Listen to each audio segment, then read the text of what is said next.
लिए इस तरह की इनोवेशन की कल्पना करना थोड़ा मुश्किल था। लेकिन आज मैं आपको बताऊं कि तीसरी चौथी कक्षा से कई ऐसे स्कूल्स हैं जहां पर अटल इनोवेशन मिशन और टिंकरिंग लैब्स हैं।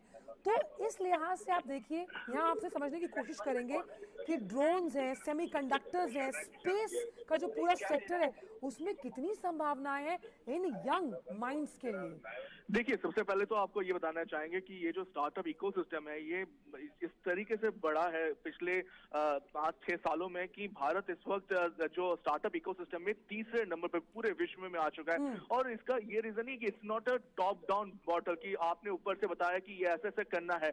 ये नीचे के लेवल पे जो ग्रास रूट लेवल पे जो पॉलिसी चेंजेस की गई है उसका हम देख पा रहे हैं कि अब हम लोगों को उसका एक रिजल्ट मिलना शुरू हुआ है। जो सेकेंड बच्चा जो सिक्किम की लड़की के बाद जो एक सेकंड जो बच्चा था वो एक छोटे से जगह से आता है, एक स्कूल से आता है, और वो बच्चा बताता है प्रधानमंत्री को कि जो दिव्यांगों के लिए एक वॉशरूम या जो शौचालय की जो व्यवस्था है, जो जो बच्चे जो स्कूल में जाते हैं वो उनको बहुत दिक्कत होती थी दिव्यांगों को, तो उनके लिए किस तरीके से एक शौचालय का बनाया गया। और ये सोच बहुत महत्वपूर्ण है क्योंकि सोच इनोवेशन आइडियाज जो है दिमाग से आता है। आप पैसा दे सकते हैं, आप फाइनेंसेस दे सकते हैं, लेकिन इंपॉर्टेंट चीज होती है आइडियाज, और वो आइडिया ये बच्चे दिखा रहे हैं। आपने बात कही ना तापस, बहुत अहम है क्योंकि हमने स्टार्टअप्स का जिक्र किया, तो जिस तरह से अभी मैं पढ़ पा रही हूँ उसमें हर 1 घंटे में 4 स्टार्टअप्स रजिस्टर्ड होते हैं।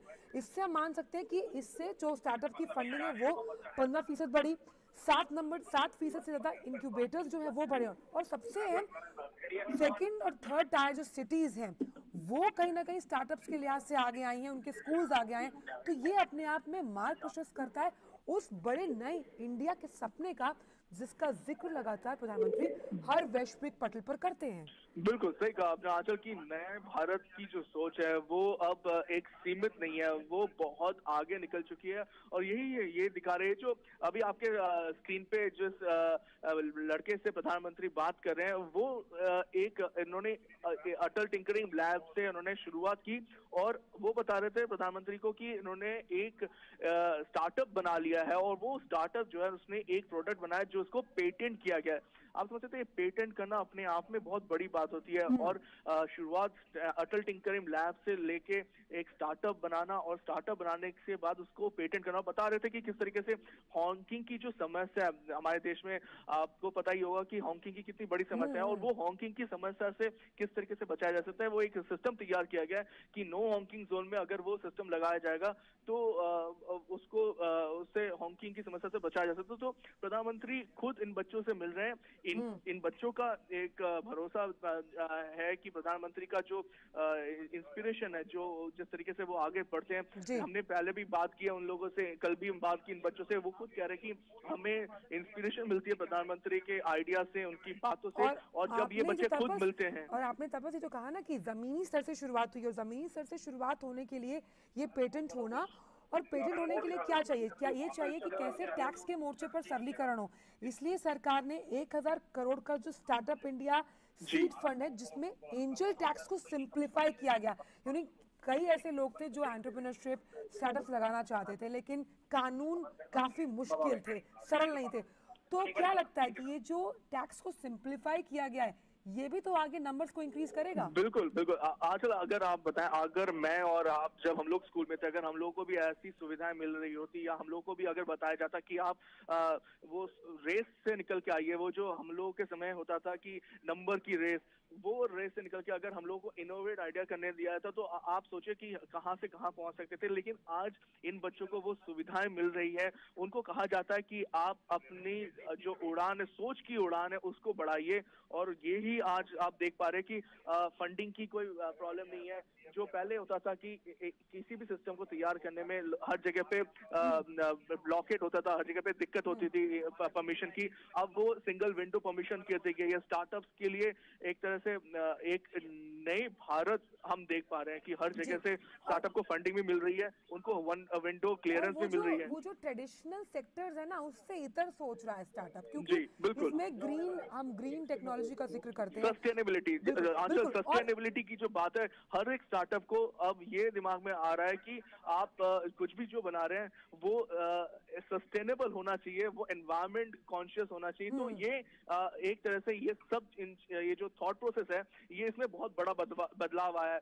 जो सोच बदली है और सोच के साथ हम बार बार देख पा रहे हैं कि जो बड़े कंपनीज, मैं एक एग्जांपल देख रहा हूँ, जो स्पेस सेक्टर था, सबसे ज्यादा स्पेस सेक्टर में गवर्नमेंट जो रिस्ट्रिक्शन थी, और आप देख सकते हैं आज स्पेस सेक्टर में एक तरह से नया युग शुरू हुआ है, जो स्टार्टअप का जो नए आए हैं यहाँ पे, और यहाँ पे वो उसको आगे लेके जा रहे हैं। तो स्पेस सेक्टर जो सबसे ज्यादा एक तरह से रुका हुआ था, उसको भी खोल दिया गया है। आप डीप सी मिशन की बात की, आप किसी भी सेक्टर की बात की, जहाँ पे पहले एक तरह से गवर्नमेंट का एक होल्ड था, उसको खोल दिया गया है। अब यहाँ पे स्टार्टअप को बोला जा रहा है, इनक्यूबेटर को बोला जा रहा है कि आप आइए, आप अपना आइडिया लेके आइए, पैसे की चिंता मत कीजिए, क्लियरेंस की चिंता मत कीजिए, वो हम आपको देंगे।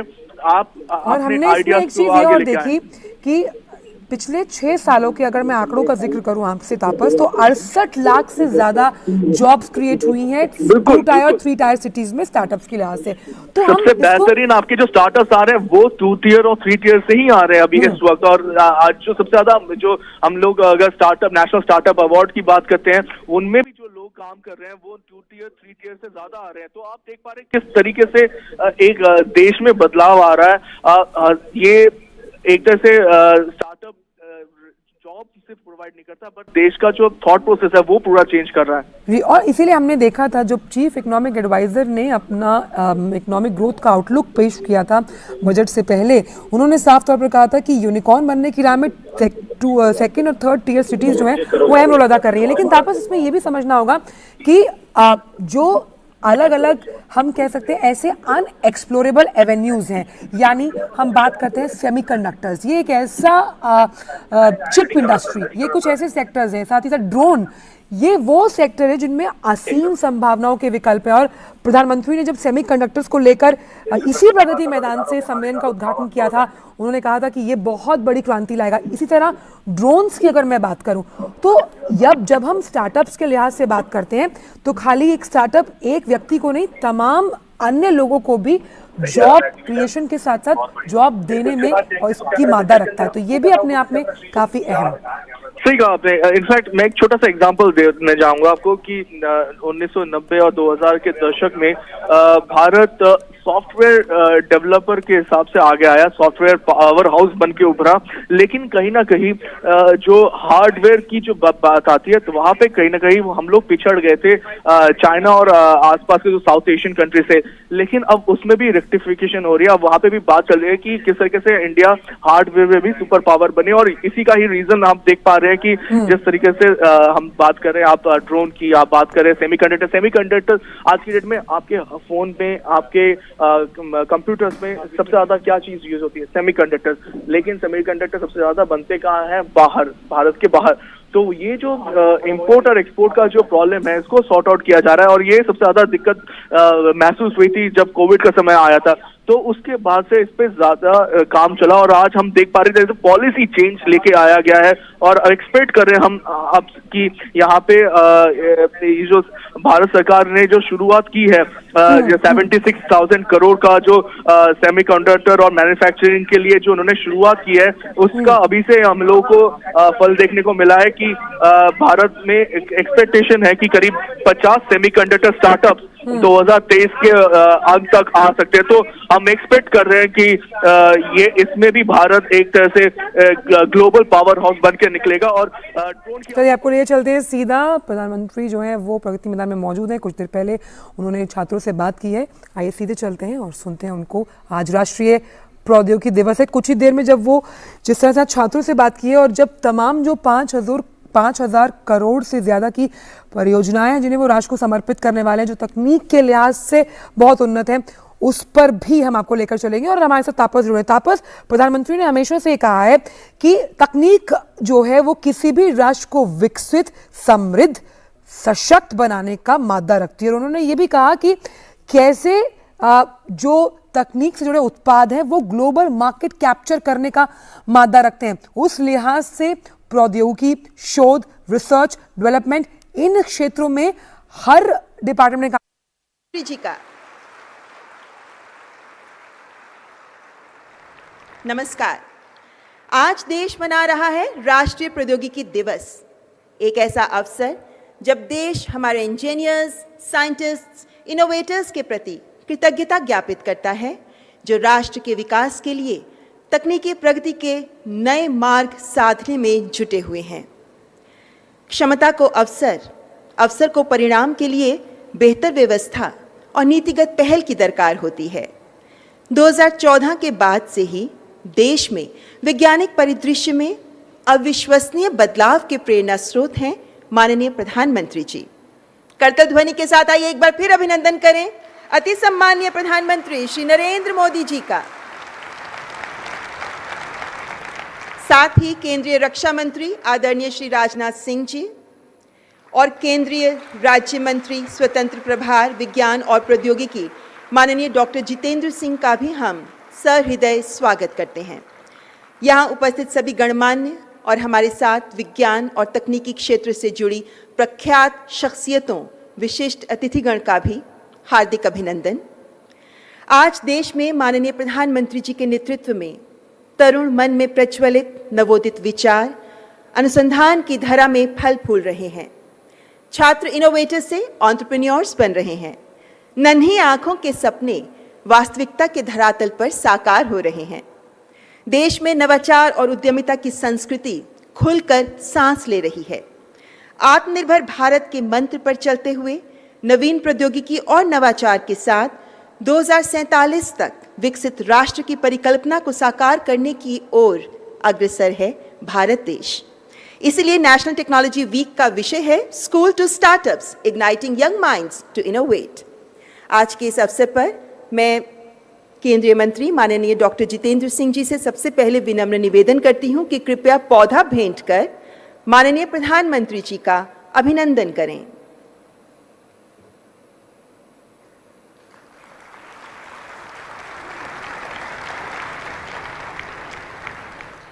And now I request Dr. Jitendra Singh to kindly present the welcome address.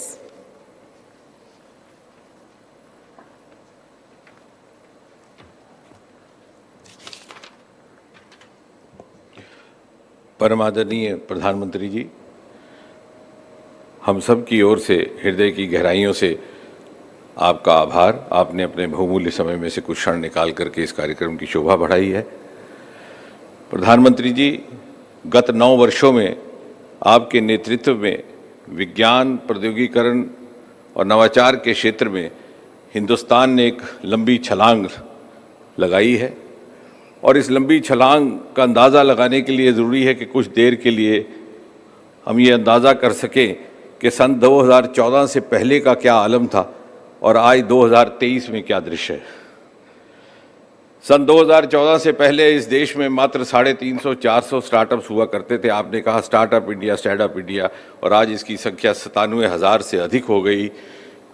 115 unicorn, और हिंदुस्तान इकोसिस्टम स्टार्टअप में दुनिया में तीसरे दर्जे पर आन खड़ा हुआ। सन 2014 से पहले ग्लोबल इनोवेशन इंडेक्स पर हम 81वें पैदान पर खड़े थे। आज 41 का जंप लगा करके हम 40वें पैदान पर हैं। सन 2014 से पहले हिंदुस्तान की बायो इकॉनमी $10 बिलियन थी, आज 8 गुना बढ़ करके $80 बिलियन हो गई है। सन 2014 से पहले पूरे देश में कुल मिलाकर के बायोटेक स्टार्टअप्स की संख्या मात्र और मात्र 50-55 थी, आज बढ़ करके 6,000 हो गई। सन 2014 से पहले किसी ने सुना ना था अरोमा मिशन का अर्थ क्या है, पर्पल रेवोल्यूशन का अर्थ क्या है। आज लेवेंडर कल्टीवेशन के साथ जुड़े हुए किसानी के माध्यम से एग्रीटेक स्टार्टअप्स का एक नया वर्ग उभर करके आया है। सन 2014 से पहले हिंदुस्तान में प्रिवेंटिव हेल्थ केयर का कॉन्सेप्ट ना था, आज उसी हिंदुस्तान को दुनिया का वैक्सीन हब कहा जाता है। सन 2014 से पहले हमारे यहाँ कभी कभी अखबार में खबर आती कि श्रीहरिकोटा नाम के एक स्थान से एक रॉकेट लॉन्च हुआ है। आपने उस श्रीहरिकोटा के दरवाजे खोल दिए। आज उसी श्रीहरिकोटा में लगभग 130 प्राइवेट स्टार्टअप्स इसरो के साथ काम कर रहे हैं और हमारा गगनयान भारतीय मूल के एक व्यक्ति को अंतरिक्ष में ले जाने की तैयारी में। सन 2014 से पहले किसी को मालूम ना था कि पृथ्वी विज्ञान का अर्थ क्या है, मिनिस्ट्री ऑफ अर्थ साइंसेज का मैंडेट क्या है। आपने डीप सी मिशन की घोषणा की। आज हिंदुस्तान के 7,500 किलोमीटर लंबे समुद्र तट के साथ बसे हुए सागर के भीतर की अपार संपत्ति खोजने के लिए हमारा समुद्रयान निकल चुका है। एक के बाद एक अनेकों ऐसी क्रांतिकारी उपलब्धियां और यह सिलसिला निरंतर जारी है। अभी इसी वर्ष में सन 2023 में आपने 2-3 महत्वपूर्ण निर्णय लिए। लाइगो जिसका लॉन्च आज आप कर रहे हैं, इंडिया स्पेस पॉलिसी 2023 और अभी हाल ही में नेशनल क्वांटम मिशन जिसने हिंदुस्तान को दुनिया के चंद एक गिने चुने देशों के एलीट क्लब में ला करके खड़ा कर दिया। प्रधानमंत्री जी, जहां आपने हिंदुस्तान को विज्ञान की ताकत से दुनिया में लोहा मनवाया, वहाँ साथ ही साथ आम नागरिक के जीवन में सरलता लाने के लिए सेक्टोरल डेवलपमेंट में विकास के कार्यों में साइंस टेक्नोलॉजी को माध्यम बनाने का रास्ता भी हमें दिखाया। और आज जब हम ये नेशनल टेक्नोलॉजी डे मना रहे हैं और ये अटल जी की स्मृति के साथ जुड़ा है, तो ये आप ही की कल्पना थी, अटल इनोवेशन मिशन, अटल टिंकरिंग लैब, ताकि कम अवस्था में बचपन में स्कूल के समय में बच्चे अपने अंदर छिपी हुई प्रतिभा को खोज सकें, तलाश सकें, तराश सकें और आने वाले जीवन में उसे देश की सेवा के लिए समर्पित कर सके। आज का बच्चा कल सन 2047 के हिंदुस्तान का युवा होगा और 2047 का युवा शताब्दी भारत का निर्माता होगा।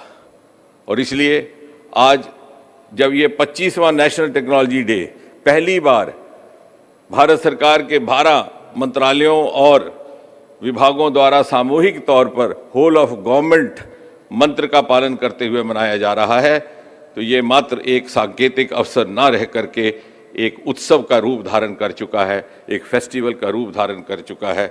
It is a celebration of India's scientific supremacy. It is a celebration of India's growth story under Prime Minister Modi. It is a celebration of Prime Minister Modi's new India. बहुत बहुत धन्यवाद।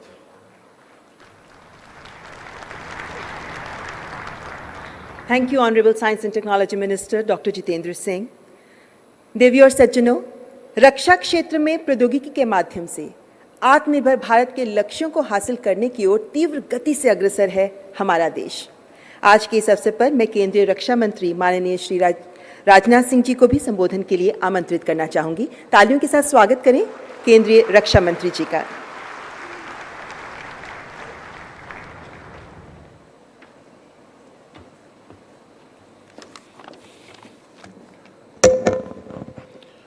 भारत के यशस्वी प्रधानमंत्री आदरणीय नरेंद्र मोदी जी, डॉक्टर जितेंद्र सिंह जी, विज्ञान एवं प्रौद्योगिकी राज्य मंत्री, भारत सरकार के सभी अधिकारी वर्ग, वैज्ञानिक और टेक्नोक्रेट्स, अन्य सम्मानित अतिथिगण, देवियों व सज्जनों, आज नेशनल टेक्नोलॉजी डे के अवसर पर हमारे माननीय प्रधानमंत्री जी का हम सब के बीच होना हम सब के लिए बेहद प्रसन्नता का विषय है।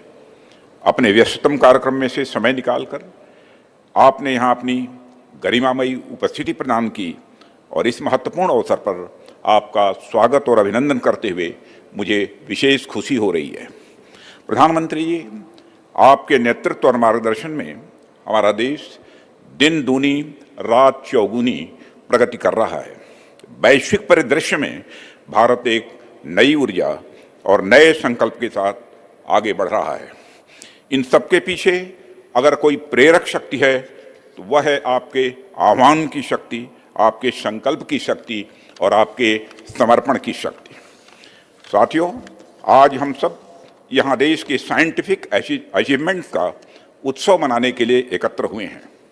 हम सब ने ग्लोबल स्टेज पर लोगों द्वारा यह कहते हुए सुना है कि 21वीं सदी यह भारत की सदी है। वर्तमान में दुनिया को भारत में आशा की एक नई किरण नजर आ रही है और माननीय प्रधानमंत्री जी के नेतृत्व में हमने दुनिया को यह दिखाया भी है कि भारत रूपी सूर्य का उदय हो चुका है और हमारा सूर्य अब अपने पूरे तेज के साथ चमकने को तैयार है। मैं यहाँ सूर्य का जिक्र इसलिए भी कर रहा हूँ क्योंकि अगर हम अपनी पौराणिक कथाओं में देखें तो हम पाएंगे कि सूर्य के साथ हमारे बड़े अद्भुत संबंध रहे हैं। हम सभी बजरंगबली के उपासक हैं। एक प्रसंग तो आप सबने सुना ही होगा कि बजरंगबली ने किस प्रकार फल समझकर सूर्य को ही निगल लिया था। बाद में देवताओं के मनाने के बाद उन्होंने सूर्य को मुक्त कर दिया था।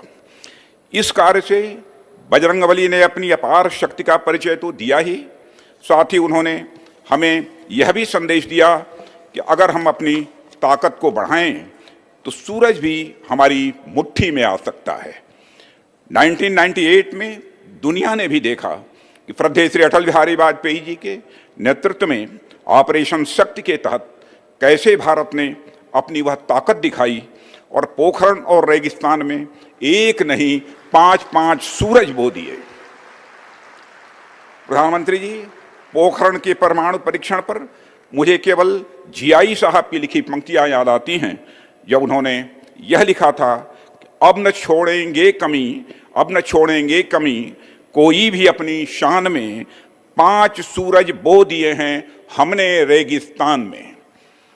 रेत के सागर में बसे हुए पोखरण की हम यदि ज्योग्राफी और क्लाइमेट देखें तो यह भले ही एक रेगिस्तान की तरह दिखता है, लेकिन रेगिस्तान की इस रेत में भारत के परमाणु शक्ति की हरी भरी फसलें आज भी लहलहा रही हैं। साथियों, हमारा देश शांति प्रिय संस्कृति और सभ्यता का देश रहा है। इस देश ने न केवल स्वयं के लिए शांति की कामना की, बल्कि समस्त विश्व को शांति का संदेश दिया। दुनिया को बुद्ध और गांधी जैसे शांति पुरुष ही इस देश की देन है। यह देश वसुधैव कुटुंबकम और अहिंसा परमो धर्म को मानने वाला देश है। हमने किसी भी देश पर उसको गुलाम बनाने के उद्देश्य से कभी आक्रमण नहीं किया, लेकिन इतिहास में हमें कई बार इसका खामियाजा भी भुगतना पड़ा है। और आप सभी जानते हैं कि प्राचीन काल से ही ज्ञान पर आधारित रहे इस समाज ने दुनिया को शांत आचार, विचार और व्यवहार का पाठ पढ़ाया है। हमारे यहाँ की यूनिवर्सिटीज ने देश ही नहीं विदेश के शिक्षार्थियों को भी ज्ञान विज्ञान की शिक्षा दी, जिसमें नालंदा का नाम प्रमुखता से लिया जा सकता है। पर दुनिया को शांति का पाठ पढ़ाने वाला नालंदा विश्वविद्यालय का क्या हश्र हुआ। एक बख्तियार खिलजी अपने दलबल के साथ आता है और इस महान विश्वविद्यालय का ध्वंस करके चला जाता है। पुस्तकों के रूप में ज्ञान की ऐसी अगाध संपदा कि बताते हैं महीनों तक यहाँ किताबें जलती रहीं। इसी तरह सोमनाथ मंदिर का उदाहरण लिया जा सकता है। यह मंदिर देश के करोड़ों करोड़ लोगों की आस्था, विश्वास और सांस्कृतिक चेतना का एक विशाल केंद्र है, लेकिन हमारी शांति प्रियता का फायदा उठाकर इसे भी 1-2 बार नहीं अनेक बार तोड़ा गया और इस मंदिर के माध्यम से अनेकों भारतीयों का विश्वास और उनकी आस्था को यह तोड़ा गया। ऐसे में इस देश ने पुनः अपने उन आराध्यों की ओर देखा जिनके एक हाथ में ज्ञान के प्रसार के लिए शास्त्र होता है तो दूसरे हाथ में अधर्म का नाश करने के लिए शस्त्र भी होता है। ऐसे में हमारे परमाणु परीक्षणों ने दुनिया को यह मैसेज कन्वे किया कि हम भले ही शांतिपूर्ण राष्ट्र हैं, लेकिन हम नालंदा दोबारा जलते हुए नहीं देखेंगे और हम दोबारा अपने सोमनाथ के सांस्कृतिक वैभव को किसी गजनवी द्वारा कुचले जाते नहीं देखेंगे। हमने इतिहास में सीख ली है और यह सुनिश्चित किया है कि हम ऐसा इतिहास कभी रिपीट नहीं होने देंगे। हम अपने आत्मसम्मान के खिलाफ उठे हुए हर कदम का पुरजोर जवाब देंगे। साथियों, नेशनल टेक्नोलॉजी डे हमें हमारी टेक्नोलॉजिकल अचीवमेंट को एक्नॉलेज करते हुए वैज्ञानिक दृष्टिकोण अपनाने की यह प्रेरणा देता है। किसी भी राष्ट्र की प्रगति में विज्ञान की बहुत महत्वपूर्ण भूमिका होती है। हमारे प्राचीन शास्त्रों में लिखा भी गया है कि बलस्य मूलम विज्ञानम, अर्थात शक्ति का स्रोत विज्ञान ही है। जब हम देश में साइंटिफिक अप्रोच को बढ़ावा देते हैं तो इससे राष्ट्र तो प्रगति करता ही है, साथ ही यह हमारी युवा पीढ़ी को भी आगे बढ़ने की प्रेरणा देता है। साथियों, भारत अभी डेमोक्रेटिक डिविडेंड के फेज से गुजर रहा है। हमारे पास एक सामर्थ्यवान ह्यूमन रिसोर्स है। हमारे इसी ह्यूमन रिसोर्स ने हमें इस स्थिति में पहुंचाया है कि आज हम दुनिया के सामने गर्व से सिर उठाकर खड़े हो सकते हैं, और यही ह्यूमन रिसोर्स हमें विकसित भारत के लक्ष्य तक भी पहुंचाएगा, ऐसा मेरा पक्का विश्वास है। बस आवश्यकता है तो इस ह्यूमन रिसोर्स को अच्छे से यूटिलाइज करने की। माननीय प्रधानमंत्री जी के मार्गदर्शन में हम जय जवान, जय किसान, जय विज्ञान और जय अनुसंधान के संकल्प के साथ आगे बढ़ रहे हैं। मुझे पूरा विश्वास है कि हम अपने इस विजन में पूरी तरह से कामयाब होंगे और एक नए भारत के निर्माण की ओर कदम आगे बढ़ाएंगे। अंत में मैं एक बार पुनः हमें अपना मार्गदर्शन देने हेतु यहाँ उपस्थित होने के लिए मैं माननीय प्रधानमंत्री जी का आभार व्यक्त करता हूँ और यहीं अपना निवेदन समाप्त करता हूँ। आप सबको बहुत बहुत धन्यवाद।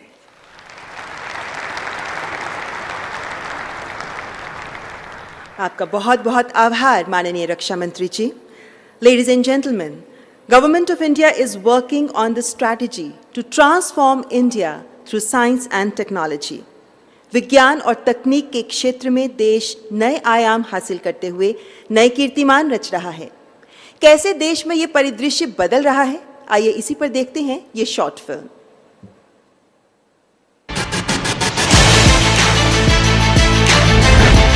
आधुनिक भारत के विकास में विज्ञान और प्रौद्योगिकी का महत्वपूर्ण योगदान है। आज वैज्ञानिक अनुसंधान के क्षेत्र में भारत विश्व के शीर्ष 5 देशों में से एक है। पिछले 9 सालों में सरकार ने देश को science and technology power house के रूप में पेश करने के लिए साइंटिफिक इंफ्रास्ट्रक्चर और पॉलिसीज में कई महत्वपूर्ण बदलाव किए हैं। इसी का नतीजा है कि आज भारत ग्लोबल इनोवेशन इंडेक्स पर लंबी छलांग लगाकर 81 से 40वें स्थान पर पहुंच गया है। 2014 के मुकाबले आज स्टार्टअप्स की संख्या 300 गुना बढ़कर 97,000 हो गई है।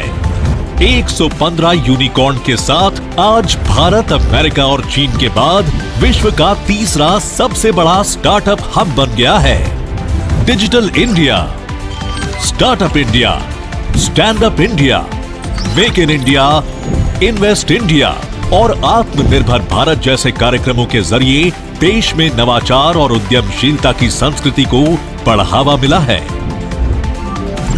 अटल इनोवेशन मिशन में 10,000 अटल टिंकरिंग लैब्स, अटल इंक्यूबेशन सेंटर, अटल कम्युनिटी इनोवेशन सेंटर और इंस्पायर स्कॉलरशिप के जरिए स्कूली बच्चों में नवाचार की भावना को प्रोत्साहित किया गया। हमारा प्रयास है कि 6ठी क्लास से ही विद्यार्थी अटल टिंकरिंग लैब में जाएं और फिर कॉलेज से निकलते ही उसको इंक्यूबेशन का, स्टार्टअप का एक इकोसिस्टम तैयार मिले। आज भारत सरकार के 11 मंत्रालयों और विभाग मिलकर राष्ट्रीय प्रौद्योगिकी सप्ताह 2023 का आयोजन कर रहे हैं, जिसकी थीम है school to startups, igniting young minds to innovate. यहाँ आप मिलेंगे मशहूर टेक्नोप्रेन्योर्स और उनके हैरत अंगेज नवाचारों से, साक्षी बनेंगे देश की महत्वपूर्ण वैज्ञानिक उपलब्धियों के और करीब से समझेंगे भारत के टेक्नोलॉजी स्टार्टअप्स के इकोसिस्टम को। भारत में प्रौद्योगिकी के क्षेत्र में क्रांति लाने में technology development board, startups, innovators और उद्यमियों को उनके विचारों को बाजार के लिए तैयार उत्पादों में बदलने के लिए वित्तीय सहायता प्रदान करता है। इस प्रकार ये माननीय प्रधानमंत्री के आत्मनिर्भर भारत के सपने को साकार करने का मार्ग प्रशस्त करने में भी एक महत्वपूर्ण भूमिका निभा रहा है। आजादी के अमृत काल में भारत विज्ञान और प्रौद्योगिकी के क्षेत्र में अब नए नए कीर्तिमान बना रहा है। ऐसे में सरकार की प्राथमिकता आने वाले अगले 25 सालों में देश को प्रौद्योगिकी के क्षेत्र में एक वैश्विक लीडर के तौर पर स्थापित करना है। सही नीतियों और कार्यक्रमों के साथ भारत विश्व में अग्रणी प्रौद्योगिकी केंद्र बनने के लिए अब पूरी तरह से तैयार है।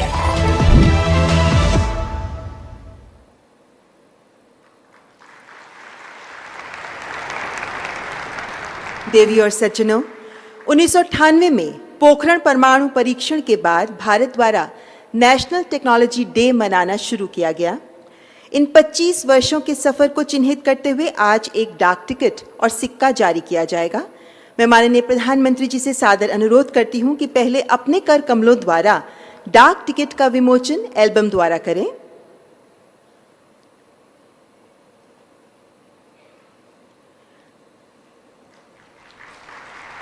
भारत सरकार के डाक विभाग द्वारा 25वें नेशनल टेक्नोलॉजी डे के उपलक्ष्य में विशेष रूप से इस डाक टिकट को तैयार किया गया है। And now may I please request honourable prime minister to kindly release the commemorative coin.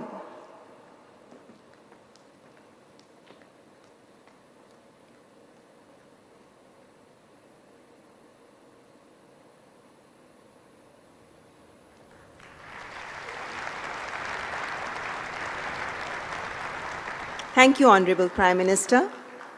Ladies and gentlemen, Government of India is continuously upgrading and creating science and technology infrastructure in the country. विज्ञान के क्षेत्र में सुविधाओं और ढांचागत विकास के लिए किए जा रहे प्रयासों के सिलसिले को आगे बढ़ाते हुए आज माननीय प्रधानमंत्री जी के द्वारा कई पहल का उद्घाटन व शिलान्यास किया जा रहा है। The facilities which are being dedicated to the nation by Honorable Prime Minister are Homi Bhabha Cancer Hospital and Research Center, Visakhapatnam, Women and Children Cancer Hospital, Navi Mumbai, National Hadron Beam Therapy Facility, Navi Mumbai, Radiological Research Unit, Navi Mumbai, Fission Moly 99 Production Facility, Mumbai, and Rare Earth Permanent Magnet Plant, Visakhapatnam.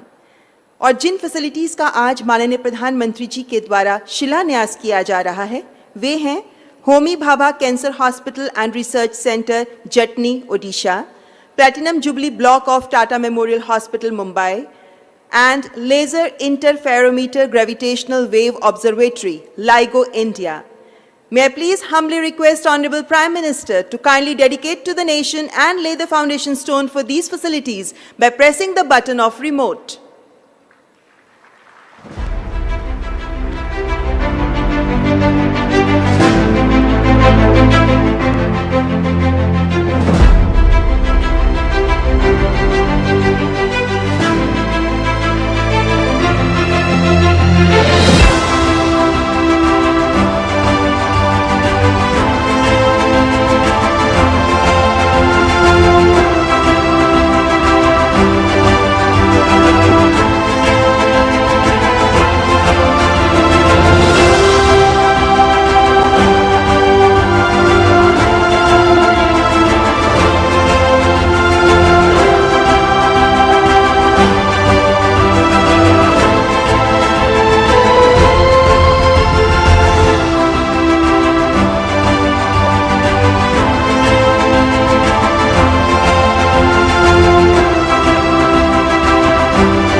बार जोरदार तालियां हो जाएं।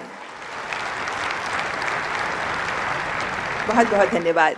आज जिन facilities को राष्ट्र को समर्पित किया गया है या जिनका शिलान्यास किया गया है, ये सभी फैसिलिटीज़, इनकी विशेषता क्या है और किन मायनों में ये खास हैं, महत्वपूर्ण हैं, ये जानने के लिए आइए देखते हैं ये शॉर्ट फिल्म।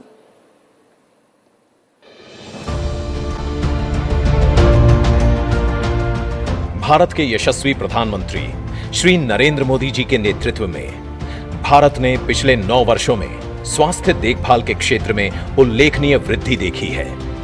एम्स के विस्तार, मेडिकल कॉलेजों में वृद्धि और टीकाकरण अभियानों सहित कई महत्वपूर्ण पहलों ने इस प्रगति में योगदान दिया है।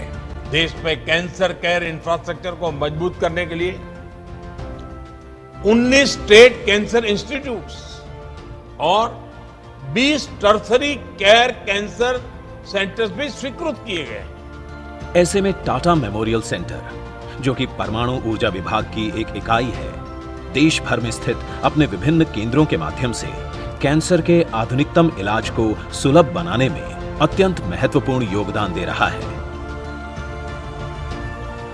ओडिशा के खुर्दा जिले के जटनी में 200 बेड वाला Homi Bhabha cancer hospital and research centre स्थापित किया जा रहा है।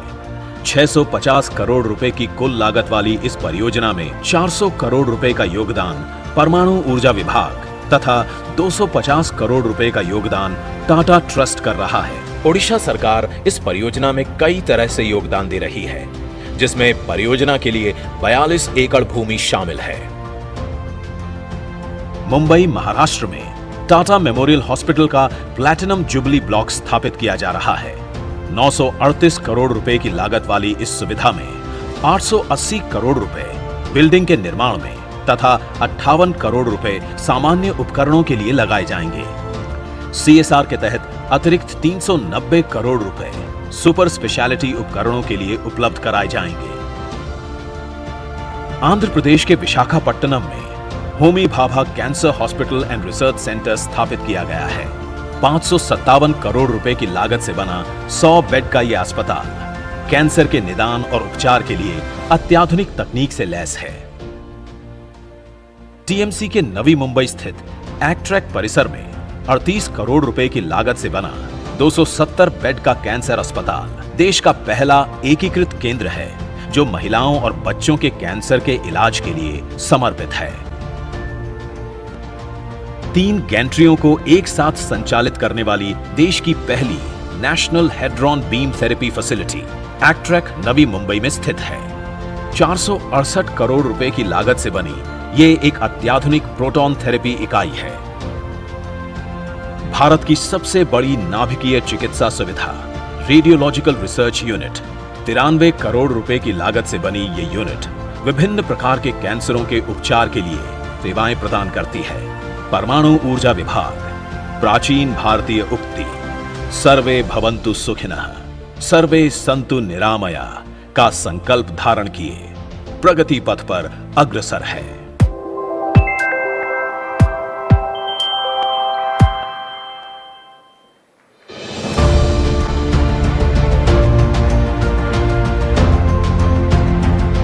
प्रधानमंत्री श्री नरेंद्र मोदी के गतिशील नेतृत्व में भारत ने पिछले 9 वर्षों में स्वास्थ्य के क्षेत्र में कई ठोस कदम उठाते हुए अभूतपूर्व सफलताएं अर्जित की हैं। बीते 9 वर्षों में हमारी सरकार ने मेडिकल इंफ्रास्ट्रक्चर और मेडिकल प्रोफेशनल बढ़ाने पर बड़े स्तर पर काम किया है।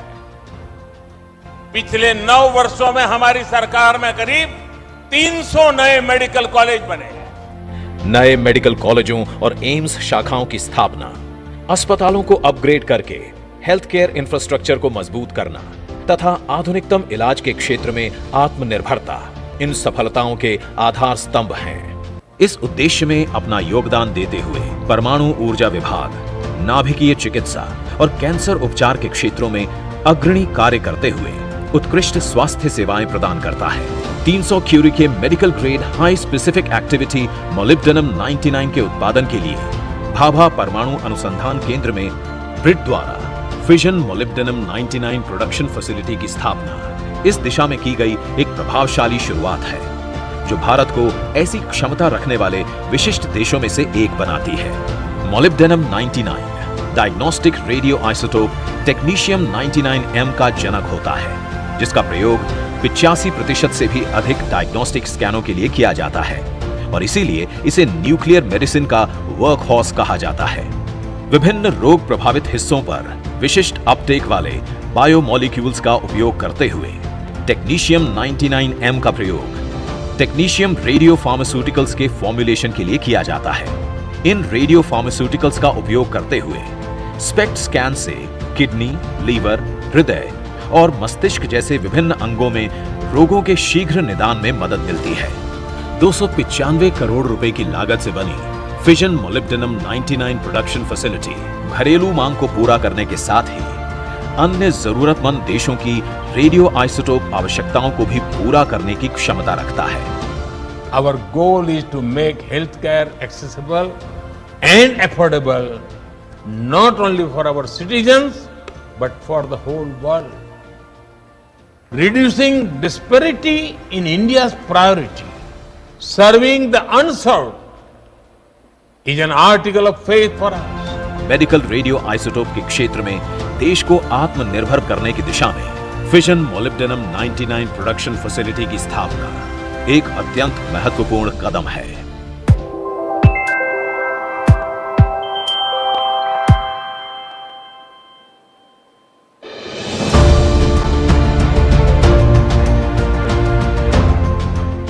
प्रधानमंत्री श्री नरेंद्र मोदी के दूरदर्शी नेतृत्व में भारत को उच्च तकनीक क्षेत्र में दुनिया के विकसित देशों के समकक्ष लाने और संबंधित औद्योगिक क्षेत्रों में आत्मनिर्भर बनाने का दृढ़ निश्चय निहित है।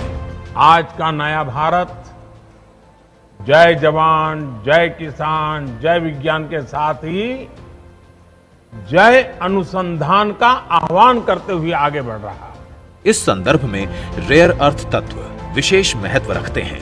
रेयर अर्थ तत्व स्वच्छ ऊर्जा, कंज्यूमर इलेक्ट्रॉनिक्स, मोटर, बैटरियों सहित अनेक अति विशिष्ट क्षेत्रों में अपरिहार्य रूप से प्रयुक्त होने के कारण अत्यधिक मूल्यवान होते हैं। इनके महत्वपूर्ण उपयोगों में से एक समैरियम कोबाल्ट स्थायी चुंबकों का उत्पादन है। समैरियम कोबाल्ट स्थायी चुंबकों में असाधारण गुण होते हैं जो इन्हें रक्षा, अंतरिक्ष और परमाणु ऊर्जा जैसे सामरिक क्षेत्रों में उपयोग के अनुकूल बनाते हैं। स्थायी चुंबकों का आयात प्रायः प्रतिबंधों और आपूर्ति अवरोधों से प्रभावित रहता है, क्योंकि इन्हें बनाने की तकनीक विश्व के कुछ विशेष देशों के पास ही उपलब्ध है।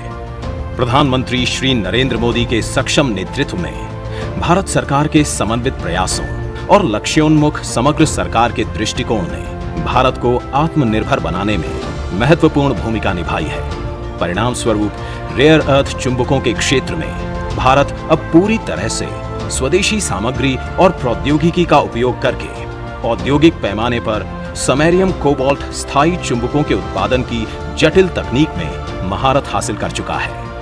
विकसित की गई इस प्रौद्योगिकी को आधार बनाकर विशाखापट्टनम के अच्युतापुरम स्थित BARC कैंपस में परमाणु ऊर्जा विभाग की एक औद्योगिक इकाई IREL इंडिया लिमिटेड द्वारा एक आधुनिक rare earth permanent magnet plant की स्थापना की जा रही है, जहां प्रतिवर्ष 3000 किलोग्राम समैरियम कोबाल्ट मैग्नेट का उत्पादन किया जा सकेगा।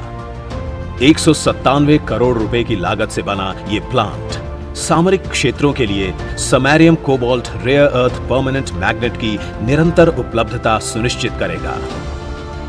Rare earth permanent magnet plant की स्थापना उच्च प्रौद्योगिकी क्षेत्र में भारत को आत्मनिर्भर बनाने की दिशा में एक महत्वपूर्ण कदम है।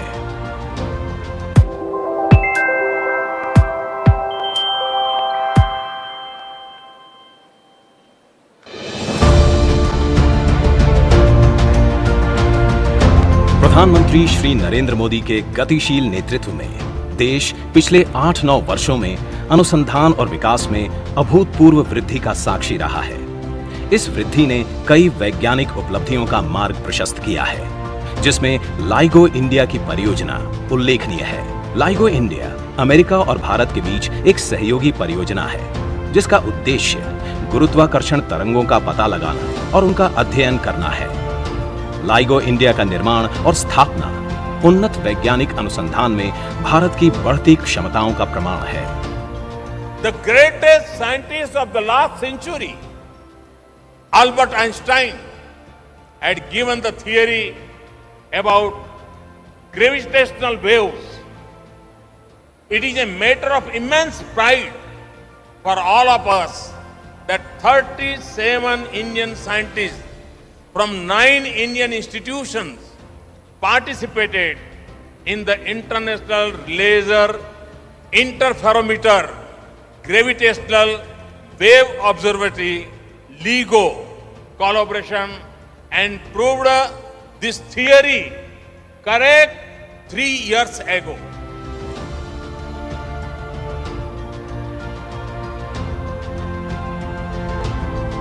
लाइगो इंडिया, परमाणु ऊर्जा विभाग DAE और विज्ञान एवं प्रौद्योगिकी विभाग DST के परस्पर सहयोग द्वारा क्रियान्वित की जाने वाली एक मेगा साइंस परियोजना है।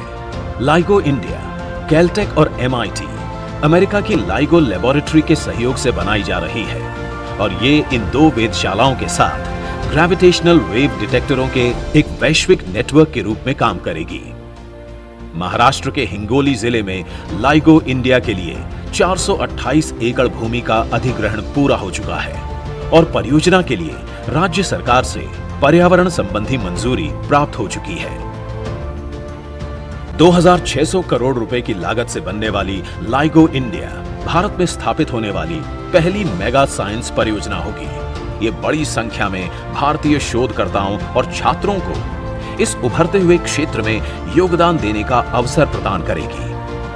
ये परियोजना एक उत्कृष्ट वैज्ञानिक क्षेत्र में हिंगोली को वैश्विक मानचित्र पर पहचान देने के साथ साथ विश्व भर के शोधकर्ताओं को आकर्षित करने की क्षमता रखती है। लाइगो इंडिया से अर्जित क्लीन रूम निर्माण की विशेषज्ञता, सेमीकंडक्टरों और बायोटेक्नोलॉजी उद्योगों के लिए आवश्यक प्रौद्योगिकियों में दक्षता प्राप्त करने और प्रगत अनुसंधान परियोजनाओं के लिए आवश्यक बड़े अल्ट्रा हाई वैक्यूम सिस्टमों के निर्माण में योगदान देकर राष्ट्र की महत्वपूर्ण सेवा करेगी।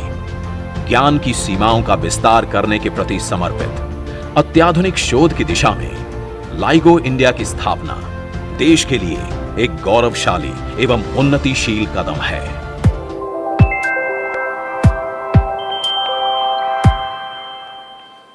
तो देश में विज्ञान और तकनीक के क्षेत्र को रफ्तार देंगी ये सभी फैसिलिटीज।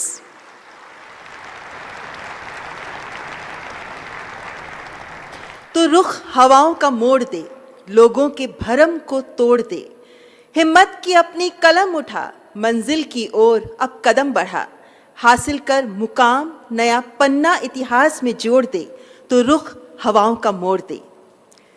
देश के छात्रों और युवाओं की कल्पना शक्ति की परवाज को ठोस आधार प्रदान करने वाले, प्रत्येक देशवासी के हृदय में राष्ट्र समर्पण के संकल्प की लौ को प्रज्वलित करने वाले, हर जन की आंखों में कुछ कर सकने का विश्वास जागृत करने वाले माननीय प्रधानमंत्री जी से मैं विनम्रतापूर्ण आग्रह करती हूं कि अपने सुवचनों से हमारा मार्गदर्शन करें।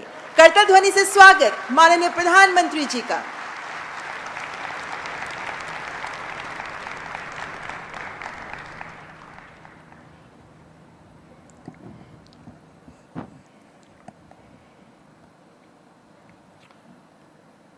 कार्यक्रम में उपस्थित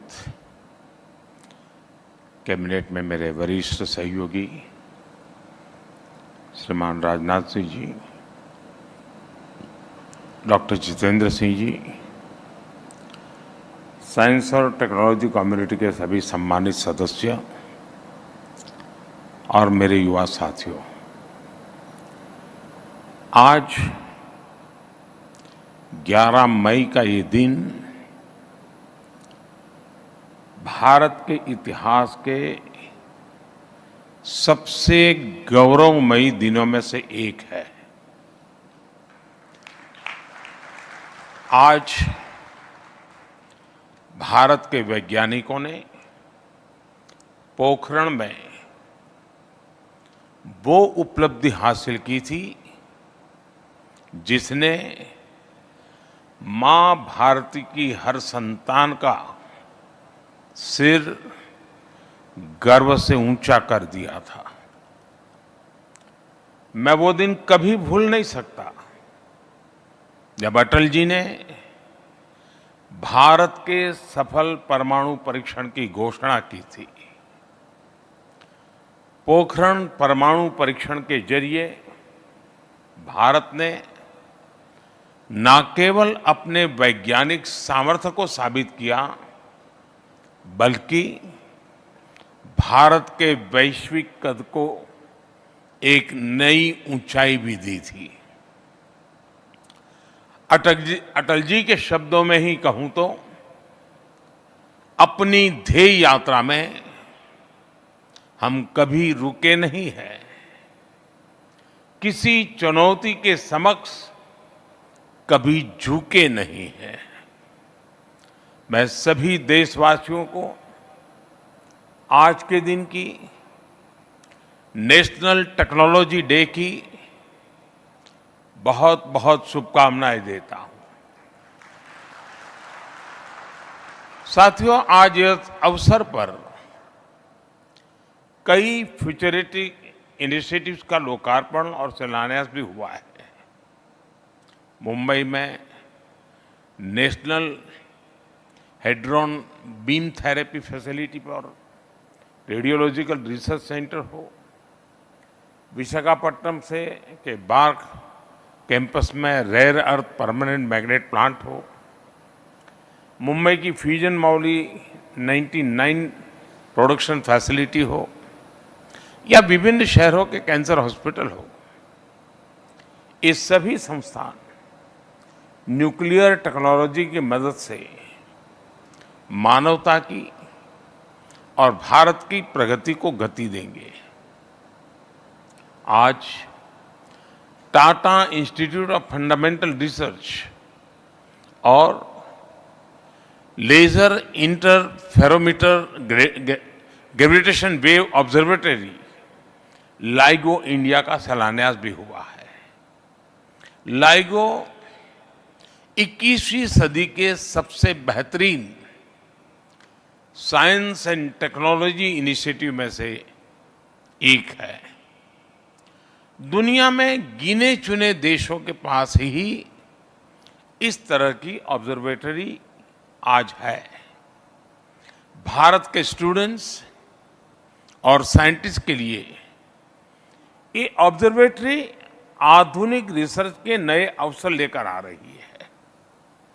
मैं इन प्रोजेक्ट्स के लिए भी देश के वैज्ञानिक समुदाय को, सभी देशवासियों को बधाई देता हूं। साथियों, इस समय हम आजादी के अमृतकाल के शुरुआती महीनों में हैं। हमारे सामने 2047 के स्पष्ट लक्ष्य हैं। हमें देश को विकसित बनाना है, हमें देश को आत्मनिर्भर बनाना है। भारत की इकोनॉमिक ग्रोथ हो, सस्टेनेबल डेवलपमेंट गोल हो, या फिर इनोवेशन के लिए एक इंक्लूसिव इकोसिस्टम का निर्माण करना हो, टेक्नोलॉजी कदम कदम पर हमारे लिए जरूरी है। और इसलिए आज भारत एक नई सोच के साथ 360 डिग्री होलिस्टिक अप्रोच के साथ इस क्षेत्र में आगे बढ़ रहा है। भारत टेक्नोलॉजी को अपना दबदबा कायम करने का माध्यम नहीं, बल्कि देश की प्रगति को गति देने का एक टूल मानता है। और मुझे ये देखकर बहुत अच्छा लगा कि इस बार की theme school to startups igniting young minds to innovate ये रखा गया है। आजादी के इस अमृतकाल में भारत का भविष्य, हमारी आज की युवा पीढ़ी, हमारे आज के स्टूडेंट्स ही तय करेंगे। आज की इस युवा पीढ़ी के पास नए सपने हैं, नए संकल्प है, उनकी ऊर्जा, उनका जोश, उनका उत्साह, ये भारत की बहुत बड़ी ताकत है। साथियों, हमारे देश के महान वैज्ञानिक और पूर्व राष्ट्रपति डॉक्टर कलाम कहा करते थे, knowledge with action converts adversity into prosperity. आज जब भारत एक नॉलेज सोसाइटी के तौर पर सशक्त हो रहा है, तो उतनी ही तेजी से एक्शन भी ले रहा है। भारत के यंग माइंड्स को इनोवेशन की तरफ प्रेरित करने के लिए बीते 9 वर्षों में देश में एक मजबूत बुनियाद बन चुकी है।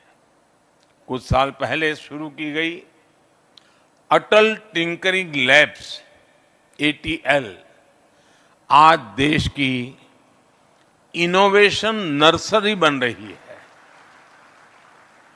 आज देश के 35 राज्यों में 700 जिलों में 10,000 से ज्यादा अटल टिंकरिंग लैब्स बनाई जा चुकी है। और ऐसा नहीं है कि साइंस, टेक्नोलॉजी, इनोवेशन और इंक्यूबेशन का ये मिशन केवल बड़े शहरों तक सीमित है। करीब 60% अटल टिंकरिंग लैब्स सरकारी और ग्रामीण स्कूलों में खुली है। आप कल्पना कर सकते हैं कितनी बड़ी संख्या में बच्चों के लिए पढ़ाई के मायने बदल रहे हैं, वो इनोवेशन की तरह प्रेरित हो रहे हैं। आपको ये जानकर खुशी होगी कि आज अटल टिंकरिंग लैब में 75 लाख से ज्यादा स्टूडेंट्स 12 लाख से ज्यादा इनोवेशन प्रोजेक्ट्स पर जी जान से जुटे हुए हैं, काम कर रहे हैं। यानी आने वाले समय में लाखों जूनियर साइंटिस्ट स्कूलों से निकलकर देश के कोने कोने में पहुंचने वाले हैं।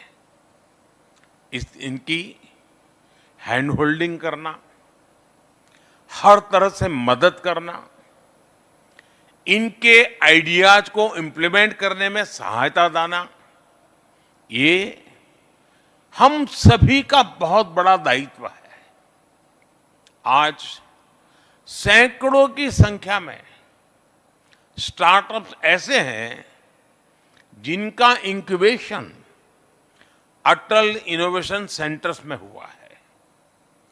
अटल टिंकरिंग लैब की ही तरह अटल इनोवेशन सेंटर्स AICs भी न्यू इंडिया के लेबोरेटरी बनकर उभर रहे हैं। आप देखिएगा, भारत के ये टिंकरप्रेन्योर्स, एंटरप्रेन्योर्स हम देखते थे, ये टिंकरप्रेन्योर्स हैं। कल ये लीडिंग एंटरप्रेन्योर्स बनने वाले हैं। साथियों, महर्षि पतंजलि का एक सूत्र है, परमाणु परम महत्व अंतः अस्य वशीकारः। यानी जब हम किसी लक्ष्य के लिए पूरी तरह समर्पित हो जाते हैं तो परमाणु से लेकर ब्रह्मांड तक सब कुछ वश में आ जाता है। 2014 के बाद से भारत ने जिस तरह साइंस और टेक्नोलॉजी पर जोर देना शुरू किया है, वो बड़े बदलावों का कारण बना है। हमने जो स्टार्टअप इंडिया अभियान शुरू किया, जो डिजिटल इंडिया अभियान शुरू किया, जो नेशनल एजुकेशन पॉलिसी बनाई, उसने भी टेक्नोलॉजी क्षेत्र में भारत की सफलता को नई ऊंचाई दी है। पहले जो साइंस केवल किताबों तक सीमित थी, वो अब एक्सपेरिमेंट से आगे बढ़कर ज्यादा से ज्यादा पेटेंट्स में बदल रही है। भारत में 10 साल पहले एक वर्ष में 4000 के आसपास पेटेंट ग्रांट होते थे। आज इनकी संख्या सालाना 30,000 से भी ज्यादा हो गई है। भारत में 10 साल पहले सालाना 10,000 डिजाइन रजिस्टर होते थे। आज भारत में सालाना 15,000 से ज्यादा डिजाइन रजिस्टर हो रहे हैं। भारत में 10 साल पहले सालाना 70,000 से भी कम ट्रेडमार्क रजिस्टर होते थे। आज भारत में सालाना 2.5 लाख से ज्यादा ट्रेडमार्क रजिस्टर हो रहे हैं। साथियों, आज भारत हर उस दिशा में आगे बढ़ रहा है जो एक टेक लीडर कंट्री के लिए जरूरी होता है। आप में से कई साथी जानते हैं 2014 में हमारे देश में करीब 150 के आसपास ही इंक्यूबेशन सेंटर्स थे। आज भारत में इंक्यूबेशन सेंटर्स की संख्या 650 भी पार कर चुकी है। आज भारत ग्लोबल इनोवेशन इंडेक्स में 81 नंबर पे था, वहां से ऊपर उठ करके 40वें स्थान पर पहुंच चुका है। आज देश के युवा, हमारे स्टूडेंट्स अपने डिजिटल वेंचर्स खड़े कर रहे हैं, स्टार्टअप शुरू कर रहे हैं। 2014 में हमारे यहां स्टार्टअप की संख्या भी कुछ 100 के आसपास थी। आज हमारे देश में रिकॉग्नाइज्ड स्टार्टअप की संख्या भी करीब करीब 1 लाख पहुंच चुकी है। आज भारत दुनिया का तीसरा सबसे बड़ा स्टार्टअप इकोसिस्टम है और ये ग्रोथ उस समय में है जब दुनिया आर्थिक अनिश्चितताओं के दौर से गुजर रही है। ये भारत का सामर्थ्य दिखाता है, भारत का टैलेंट दिखाता है। और इसलिए मैं फिर कहूंगा, पॉलिसी मेकर्स के लिए, हमारे वैज्ञानिक समुदाय के लिए, देश भर में फैली हजारों रिसर्च लैब्स के लिए, हमारे प्राइवेट सेक्टर के लिए ये टाइम बहुत ही महत्वपूर्ण है। स्कूल टू स्टार्टअप्स की यात्रा हमारे स्टूडेंट्स करेंगे, लेकिन आपको उन्हें निरंतर गाइड करना होगा, प्रोत्साहित करना होगा। और इसमें मेरा आप सभी को पूरा सपोर्ट रहेगा। साथियों, जब हम टेक्नोलॉजी के सामाजिक संदर्भ को समझते हुए आगे बढ़ते हैं तो टेक्नोलॉजी एम्पावरमेंट का बहुत बड़ा माध्यम बन जाती है। ये सोशल जस्टिस, सामाजिक न्याय को सुनिश्चित करने और असंतुलन को मिटाने का भी माध्यम बनती है। एक समय था जब टेक्नोलॉजी सामान्य भारतीय की पहुंच से बाहर थी। आपको भी याद होगा, कभी जेब में क्रेडिट या डेबिट कार्ड लेकर चलना स्टेटस सिंबल हुआ करता था, लेकिन भारत का यूपीआई आज अपनी सिंप्लिसिटी की वजह से न्यू नॉर्मल बन गया है। आज रेहड़ी पटरी वाले से लेकर रिक्शे वाले तक हर कोई डिजिटल पेमेंट का इस्तेमाल कर रहा है। आज भारत दुनिया के उन देशों में है जहां सबसे ज्यादा इंटरनेट डाटा इस्तेमाल होता है। ग्रामीण इलाकों में शहरी इलाकों की तुलना में इंटरनेट यूजर ज्यादा है। इससे लोगों के सामने जानकारियां, संसाधनों और अवसरों की एक नई दुनिया खुल रही है। जेम ट्रिनिटी हो, जेम पोर्टल हो, कोविन पोर्टल हो या किसानों के लिए डिजिटल एग्रीकल्चर मार्केट इनैम, हमारी सरकार ने टेक्नोलॉजी का उपयोग एजेंट ऑफ इंक्लूजन के रूप में किया है। साथियों, टेक्नोलॉजी का सही तरीके से सही समय पर उपयोग समाज को नई शक्ति देता है। आज भारत में जीवन चक्र के हर पड़ाव के लिए कोई न कोई टेक्नोलॉजिकल सॉल्यूशंस तैयार हो रहे हैं। जन्म के समय ऑनलाइन बर्थ सर्टिफिकेट की सुविधा है। बच्चा जब स्कूल की शुरुआत करता है तो उसके पास ई पाठशाला और दीक्षा जैसे फ्री ई लर्निंग प्लेटफॉर्म्स है और आगे बढ़ने पर वो नेशनल स्कॉलरशिप पोर्टल पर स्कॉलरशिप के लिए अप्लाई कर सकता है। जब वो अपनी नौकरी शुरू करता है तो उसके पास यूनिवर्सल एक्सेस नंबर की सुविधा है ताकि जॉब बदलने पर भी उसे कोई दिक्कत ना आए। किसी बीमारी की स्थिति में वो तुरंत आज ई संजीवनी की मदद से अपनी उपचार की व्यवस्था कर सकता है। बुजुर्गों के लिए बायोमेट्रिक एनेबल्ड डिजिटल सर्विस जीवन प्रमाण की सुविधा है। आप सोचिए, पहले बुजुर्गों को पेंशन जैसे कामों के लिए अपने जिंदा होने का सबूत देना होता था। चाहे तबीयत खराब हो या चलना मुश्किल हो, उन्हें वेरिफिकेशन के लिए खुद जाना होता था। अब ये सारी परेशानियां टेक्नोलॉजी की मदद से समाप्त हो रही है। डे टू डे लाइफ में हर कदम पर टेक्नोलॉजी सॉल्यूशंस देश के नागरिकों की मदद कर रहे हैं। अगर उसे जल्दी पासपोर्ट बनवाना है तो एम पासपोर्ट सेवा है। अगर उसे एयरपोर्ट पर हैसल फ्री एक्सपीरियंस सुनिश्चित करना है तो डीजी यात्रा ऐप है। अगर उसे इंपॉर्टेंट डॉक्यूमेंट्स को सुरक्षित रखना है तो डीजी लॉकर है। इन सारे प्रयासों से सोशल जस्टिस सुनिश्चित करने और ईज ऑफ लिविंग बढ़ाने में मदद मिली है। साथियों, आज हर दिन टेक्नोलॉजी की दुनिया में तेजी से बदलाव हो रहे हैं। भारत के युवा ही इस स्पीड को मैच करने में, इस स्पीड को क्रॉस करने में देश का नेतृत्व करेंगे।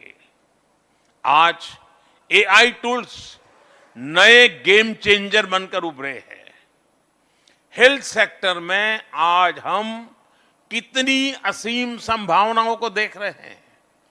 ड्रोन टेक्नोलॉजी में भी हर रोज नए इनोवेशंस हो रहे हैं। ऐसे ही थेरेपेटिक्स सेक्टर भी तेजी से आगे बढ़ रहा है। हमें ऐसी रिवॉल्यूशनरी टेक्नोलॉजी में लीड लेनी होगी। आज भारत अपने डिफेंस सेक्टर को आत्मनिर्भर बना रहा है। इससे भी हमारे युवा स्टार्टअप्स को बहुत से मौके मिल रहे हैं। डिफेंस में इनोवेशन के लिए हमने इनोवेशन फॉर डिफेंस एक्सेलेंस यानी आईडेक्स भी शुरू किया है।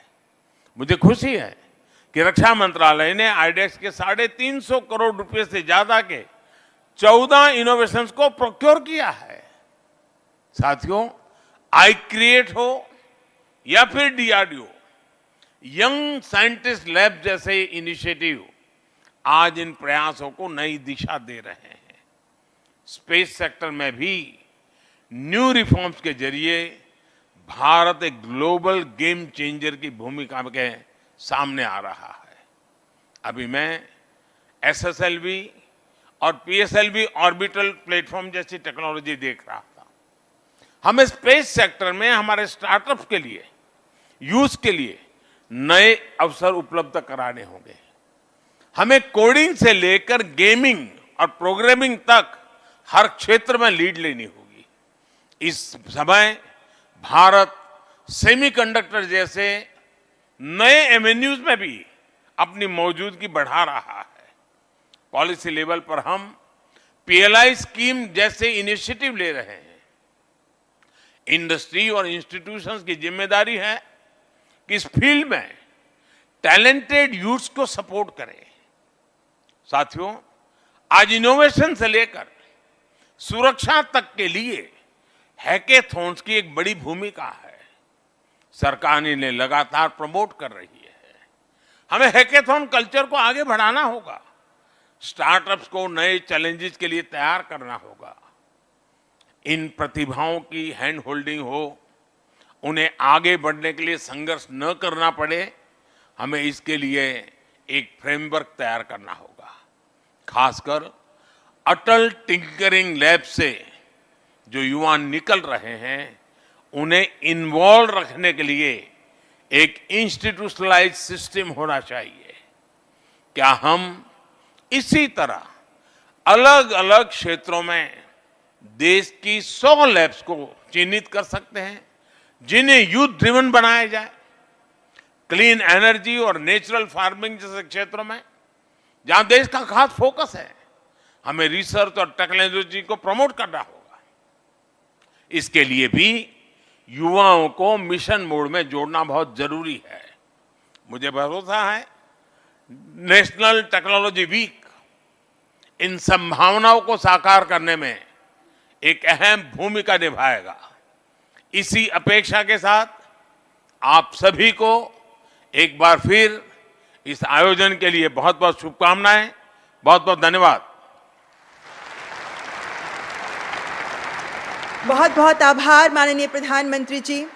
ट्विंकलप्रेन्योर्स से भारत के एंटरप्रेन्योर्स तैयार करने, विज्ञान से आम नागरिक के जीवन को आसान बनाने, तकनीक के माध्यम से सामाजिक न्याय सुनिश्चित करने जैसे प्रेरणादायक शब्दों और विचारों के लिए आपका बहुत बहुत आभार माननीय प्रधानमंत्री जी। आपके प्रखर नेतृत्व में आत्मनिर्भरता के सफर पर आगे बढ़ रहा है। तो ये सीधा प्रसारण आपको हम दिखा रहे थे। आपको बता दें कि राष्ट्रीय प्रौद्योगिकी दिवस 2023 को चिन्हित करने वाले कार्यक्रम का उद्घाटन प्रधानमंत्री नरेंद्र मोदी द्वारा किया गया है और इस दौरान वैज्ञानिक और तकनीकी प्रगति का प्रदर्शन करने वाले एक्सपो का भी उन्होंने उद्घाटन किया। इसके साथ ही तमाम बड़ी और महत्वपूर्ण बातें प्रधानमंत्री नरेंद्र